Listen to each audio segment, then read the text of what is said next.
संविधान क्या है? किसी देश का शासन जिन नियमों एवं सिद्धांतों के आधार पर चलता है उस सिद्धांतों के संग्रह को संविधान कहते हैं और किसी भी देश के संविधान के अध्ययन से उस देश के सामाजिक ढांचे का पता चलता है। संविधान का वर्गीकरण एकात्मक संविधान और संघात्मक संविधान।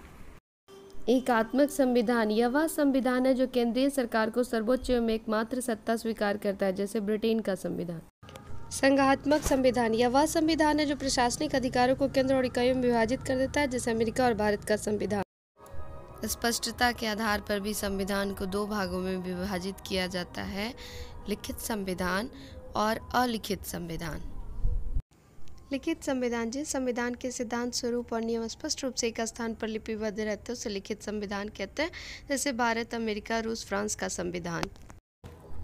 अलिखित संविधान वह है जिसकी अधिकांश बातें कभी किसी पत्र या लेख पत्र के संग्रह में लिखी हुई नहीं होती, जैसे ब्रिटेन का संविधान। संविधान से जुड़ी कुछ महत्वपूर्ण बातें। भारत में लोकतंत्र की स्थापना का सबसे ज़्यादा योगदान भारतीय संविधान का है और 9 दिसंबर 1946 को भारत के ही संविधान बनाने हेतु संविधान सभा का गठन हुआ। संविधान सभा में 299 सदस्य थे। डॉक्टर राजेंद्र प्रसाद इसके स्थायी अध्यक्ष बने।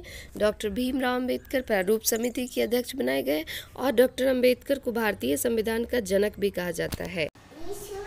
4 दिसंबर 1948 को संविधान को प्रारूप सभा के सामने लाया गया। 26 नवंबर 1949 को नया संविधान अंतिम रूप से स्वीकार कर लिया गया। इस स्वीकृत संविधान में 395 अनुच्छेद, 22 भाग, 8 अनुसूचियां हैं। 26 जनवरी 1950 को इसे पूरे देश पर लागू किया गया। इसे बनाने में 2 वर्ष 11 महीना 18 दिन का समय लगा। संविधान की प्रस्तावना संविधान की कुंजी कहलाती है। प्रस्तावना से ही पता चलता है कि यह संविधान जनता का संविधान है। इस संविधान ने हमें मौलिक अधिकार और मौलिक कर्तव्य भी दिए हैं। Please like, subscribe and share. Thank you.